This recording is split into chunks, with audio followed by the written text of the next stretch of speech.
Morning at NTV. We are live from the Trade Towers this Saturday morning, and it's a great conversation we are having today. My name is Andrew Chamageromontuawa, and see wherever you're watching from, I really want to commend you. Those who have just joined this conversation, I want to tell you that it's Women's Day, and we're discussing women on a different, whole new scale, from the very bottom of the pyramid to the top, at the apex of the pyramid. And to join me for this conversation this Saturday morning, we want to start with women in leadership, achieving what we call the equal future in a COVID-19 world, especially with women. Now, to join me for this conversation, I have Christelle Jeswet, the resident representative of Enabel in Uganda, and from the Ministry of Gender, Labour and Social Development, we have the Commissioner, Mrs. Angela Nakafero, to bring this conversation to context. Good morning. Good Happy morning, Women's Day for starters.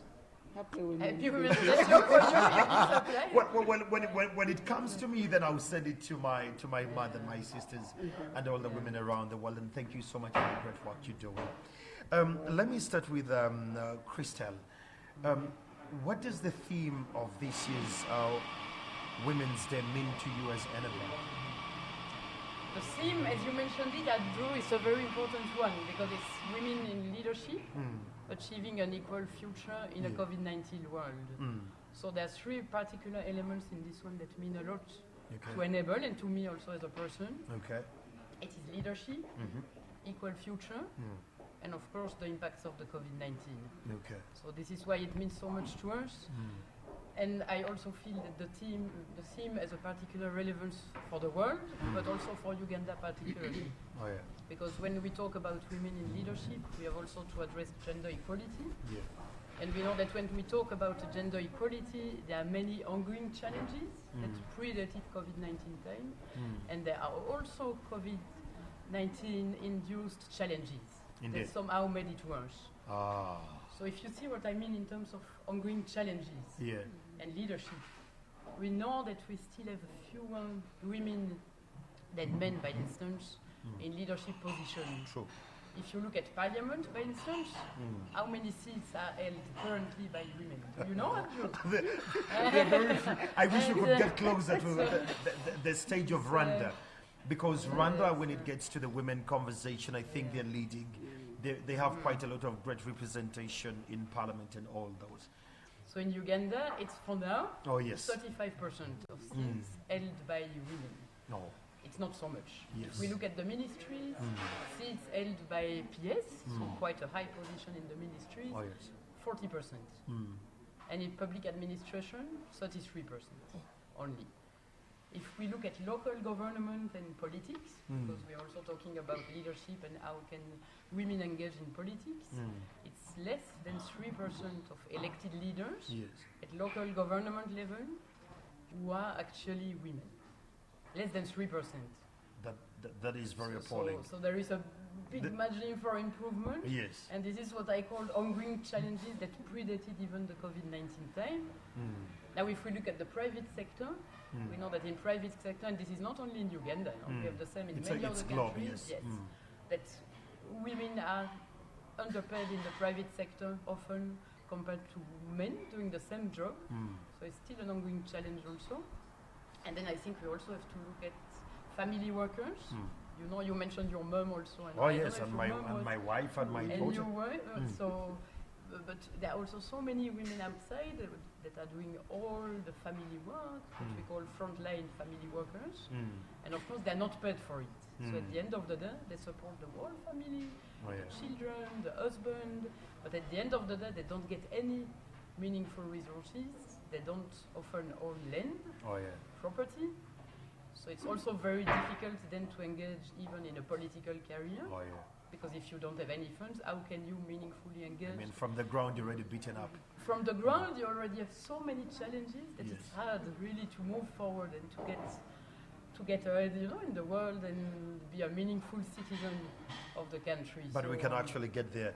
Commissioner, coming to you from the government perspective, with the national theme this year, what does it mean? I'm very sure the Ministry of Gender sat down and thought through this entire theme, and it's very catchy. What does this mean to the ministry?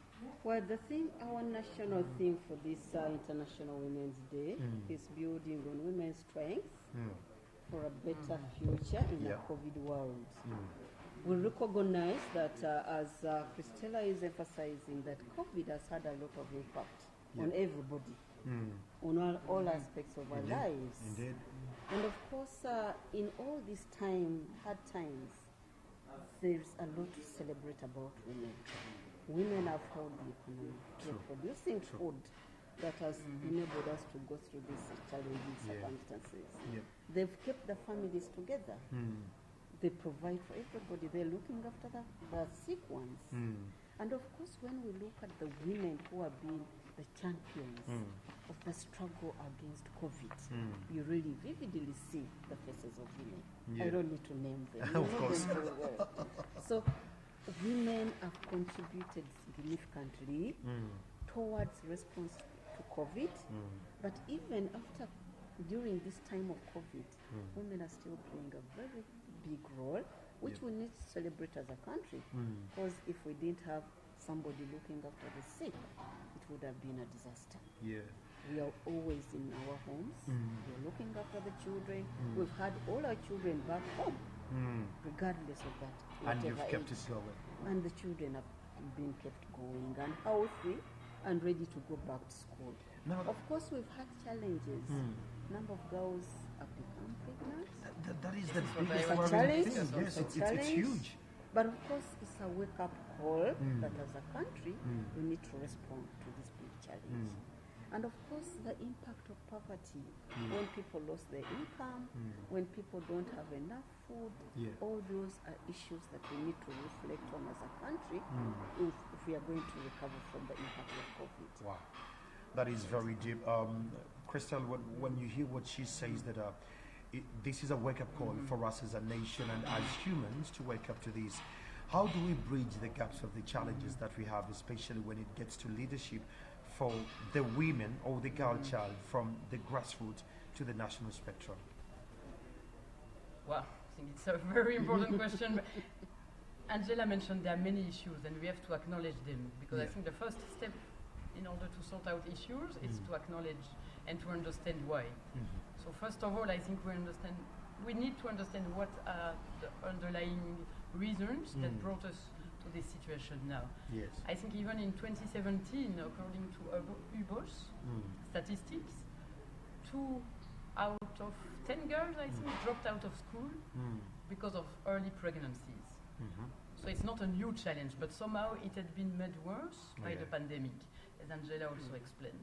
We saw in Kitgum diocese, by instance, which is only one diocese, more than 3,000 girls got pregnant between March and October, Oh dear, aged only 14 to 16 years, that's alarming. in only one diocese of the country.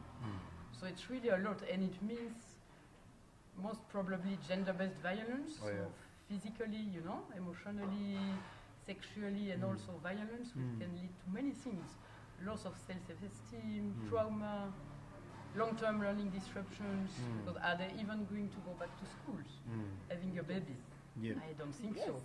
Or maybe they will try, but it's really difficult. Yeah. It's difficult indeed. So to try to understand how do we bridge the gap, we first have to take stock, of all those situations, what are all those issues, and then we also have to have the discussion with the men, of course. It's not Now, a women-only discussion. You allude to something to do with diocese, and I'd love to tap Yeah. into that if you could allow me. When you say diocese, you're picking from the dominion structures. Do we have the roles of religious leaders to amplify this conversation with regards to leadership, or women roles in leadership with regards to that? Yes, it is very, very important, and a few years ago we had a whole exercise to understand the root causes of violence, and then we brought on board, together with the Ministry of Gender and Labour, we brought on board religious leaders, because yes, they have a role to play.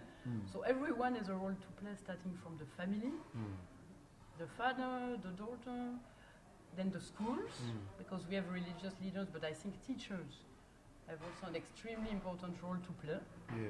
because they are role models, they are the ones leading the way, showing the way, Oh, as yeah. religious leaders also do. So I think teachers, That's a 360. it's really important. So it's the family, daughter, father, mother, Yeah. from the family, it's the community, it's the schools, the religious leaders, and then of course the workplace, Yeah, which has also a very big role to play. yeah. So if there are any men listening to us or watching us today, They are watching I because think, we're already I part of think- this conversation. I think if there are anyone, maybe Yes. it's good that today is a holiday Mm. because of International Women's Day. Yeah, I think it's good if they're watching us, if they can take a few minutes even yeah. to think, Mm. how can I as a man, become a gender equality champion? Okay. How can I make sure that my daughter, Mm. my sister, Mm. will have a better future and will have equal opportunities than I At all am levels. as a man, Mm. So I think if you can, as a man watching us, ask yourself those questions today. How I can bridge How the gap. can I bring forward gender equality?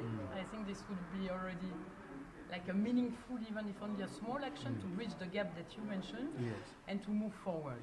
The government, when we talk about this, the gender gap is quite big, Commissioner. Yes, please. And I really want to commend you for the great works you've done. The strides that have been made by the Minister of Gender, Labour and Social Development cannot be swept under the carpet. I commend you on that.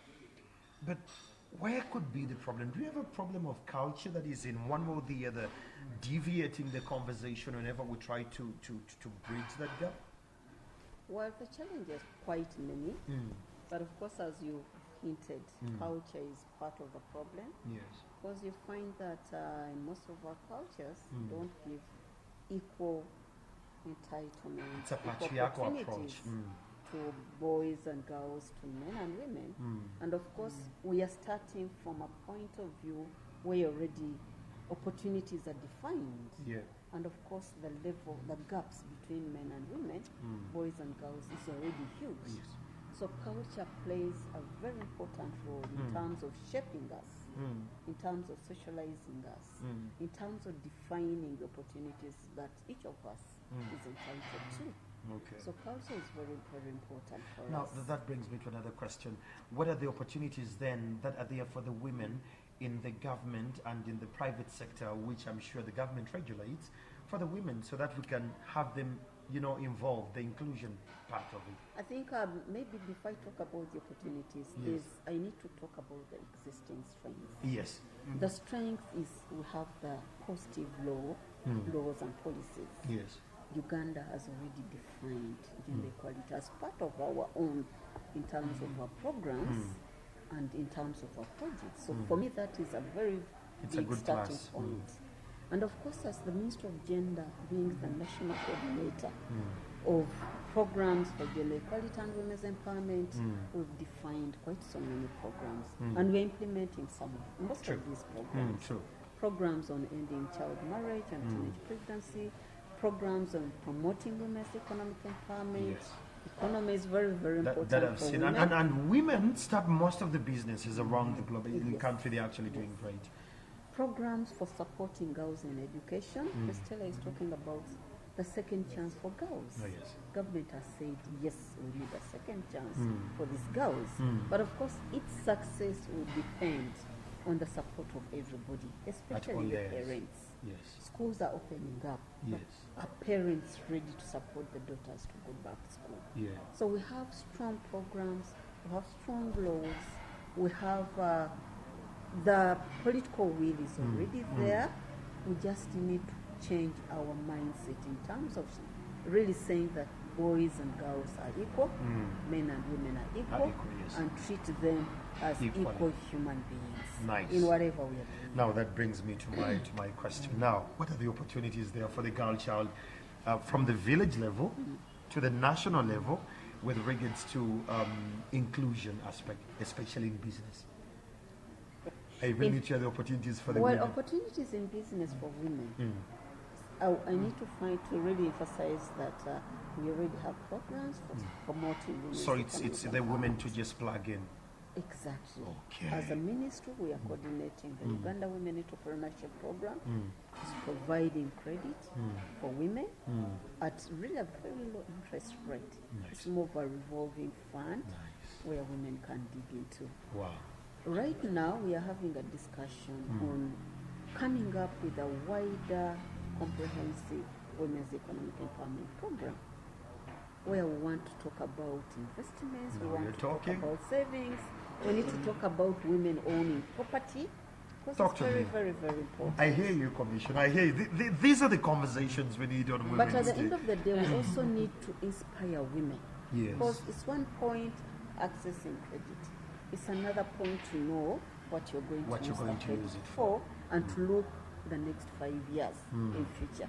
Because quite often we look at today and we forget about the next 5 years. Oh, yes. And of course, our dreams are very small. But if somebody has a bigger dream and the opportunities in terms of programs, you find that you're able to reach your dream better than somebody who doesn't dream. Because it's intentional. It's intention. You work towards your dream. Towards it. Christian, now plugging into the government program, what is Annabelle doing so that it can actually actualize this to come to life? Yeah, indeed, because we talked about challenges, but they need to have solutions and also opportunities, of Yes. course. Huh? I think it's important to have opportunity. So what we are doing in terms of programming, I think Angela, the commissioner, knows a lot about it. Yeah. We work a lot on education and health. So in education, we work with the schools, with the teachers. So on this note, what we are doing is providing safe learning environments for the students, and by the way, for the teachers also, in terms of improving infrastructure, dormitories, fencing, lighting, Nice.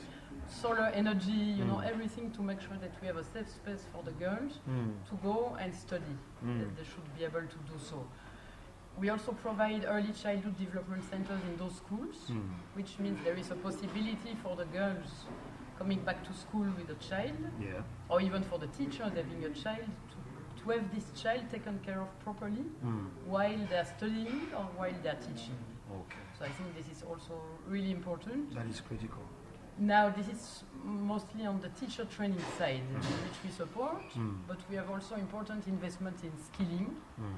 And then in skilling, it's really providing the skills for girls to have opportunities and to move away. It means skills that can be traditional skills, like hairdressing, soap making, etc., or also non-traditional skills for girls, such as even ICT, phone repair, carpentry. I see the girl in every aspect there. welding. So yes, this is a very important program, and we are also moving forward to develop a work readiness program, in which we want to promote actually the fact that young people can get more employable skills. Nice. So we'll be trained in a private sector context, in which they can really learn what are the useful skills to have, to be market. retained, yes, in the market, and to satisfy also employers' needs. Wow. And then we want to have what we call a positive discrimination approach, to try to have more girls on board, and to make sure that some of them really succeed and move ahead in the world with those opportunities. I love what you're saying, Christine. Much as you've used the word that some of them succeed, all of them all must of them, succeed. all of them I need must. to have all of them succeeding and getting to the Yes. same level. Yeah. Now, just finalizing, what could be your keywords to the woman watching out there, the girl child in Abim district, in Mitoma, in Bushenyi, Nyatshozi, from the government aspect on a Women's Day like this, as a commissioner in gender, labor and social development? What could be the keywords to that woman there? One is COVID-19 has exposed us to the digital world. True. We like it or not, we have to get there. So I would like to call upon women and girls to really take up ICTs, computers, the phones.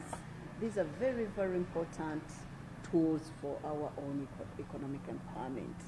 And as a ministry, last time we launched 50 million women speak, and would like to ensure that women in business really get into the use of ICTs in terms of running their businesses. Perfect. Second is I would like to call upon all Ugandan women. COVID has really woken us. Let's take up the challenge. There's quite a lot we can do as women in terms of our own empowerment, but also as we support national development. Thank you. My last one is Yes. I invite all women of Uganda to join us, even men, Yes. to join us as we celebrate the International Women's Day. It has changed. It's not going to be as the huge gatherings we've been The used usual to. is, yes. It's going to be online, and very few are going to join us at State House Entebbe. Okay. Thank you very much. Well, from Annabelle, what could be your last words to the women out there? Now, we understand that you're from the grassroots at the bottom of the pyramid to the up of the apex. What could be your last word to the women out there? To the women, my last words for today at least would be never give up. Nice. There are always opportunities. You can do it. You can make it out there. Don't be intimidated. There is always a way to succeed. Yep. You can really do it and move over it. Perfect. To the men out there, be on board, be engaged, support the woman in your life, Yes. and be a gender equality champion. Well, there you have it. That is a great conversation we have had from Christelle Joquet, the resident representative of Annabelle in Uganda. And we had the commissioner from the Ministry of Gender, Labour and Social Development, Mrs. Angela Nakafero. It's entirely about women in leadership achieving an equal future in a COVID-19 world. It's Morning at NTV. We'll take a break for now, and I'll be back shortly. Good.